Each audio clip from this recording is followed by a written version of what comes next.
All right, Janet, you know we love you.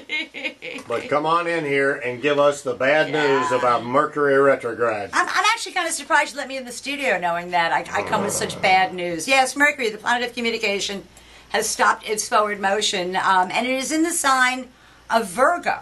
And it is going to go backwards for the next 21 days or so, which means bound to be done over again and bound to be repeated. It's a good time to go on vacation. I'm glad that this is the time of year that most Americans and almost all Europeans are on vacation because it's not going to mess things up that much.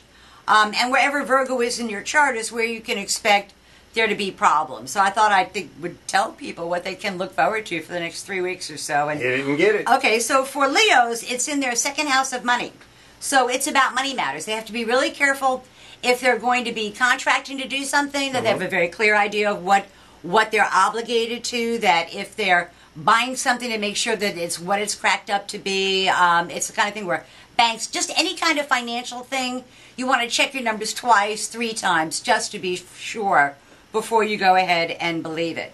For Virgos, it's in their sign.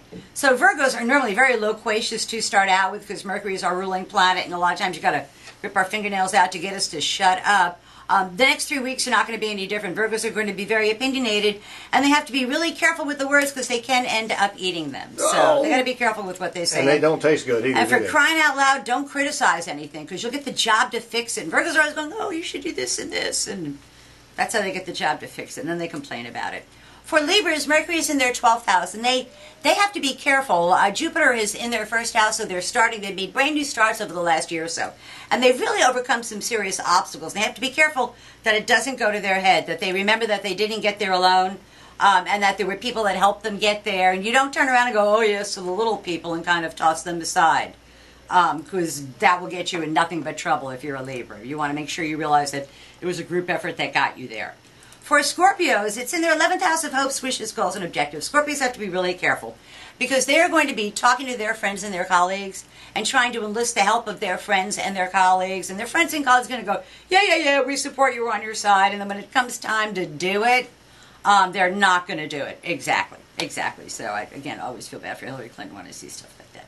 For Sagittarians, it is in their 10th house of career and public standing. Sagittarians have had Saturn in the sign for the last 3 years, and so for every step forward, they've taken what they thought were 2 steps back. And now they get to find out exactly how successful their career efforts were going to be over the next 3 weeks or so, because they're anticipating a raise, an increase, some kind of, good pat on the back kind of thing, and I'm sure that comes, but it's going to come with a catch. And the Mercury retrograde will tell you exactly what that catch is.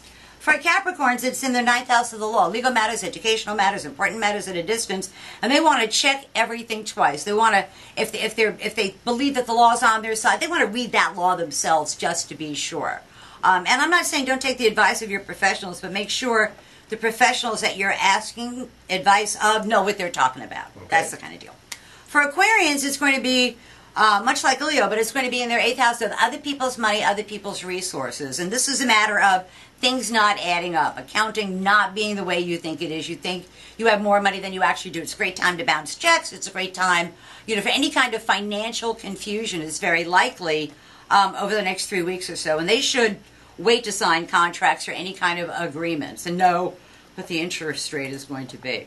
For Pisces, it's in their 7th house of partnerships. And partners have a lot to say. And they're going to say it over the next 3 weeks or so. And Pisces, the very best thing you can do is not argue with them. Because if you're a Pisces, the people that are arguing with you pretty much have their facts in hand. So you just kind of want to say, okay, great, I'll roll over. What do you want me to do? How can I make this okay without fighting it? Because they won't win.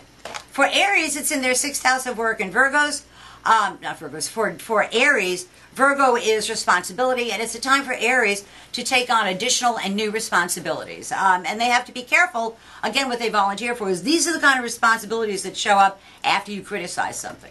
Doesn't mean more money, it means more work. That's what it means for Aries.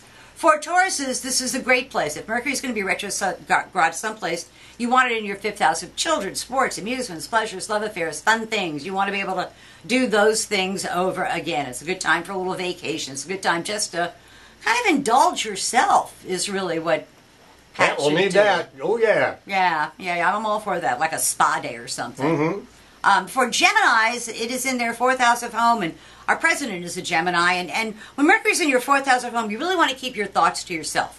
it's a good time just to kind of sit down and figure out where your strengths are, where your weaknesses are, and really bolster your strengths. And that has to do with shoring up your home and your foundations to make sure it's a safe, secure place for you to operate out of. And then for Cancers, the last sign, it's in their third house of day-to-day living. And the hardest thing for Cancers not to do is backtrack and do the same job twice or 3 times, because it's the sort of thing where you're trying to do research and you want to make sure that the research you're getting is valid.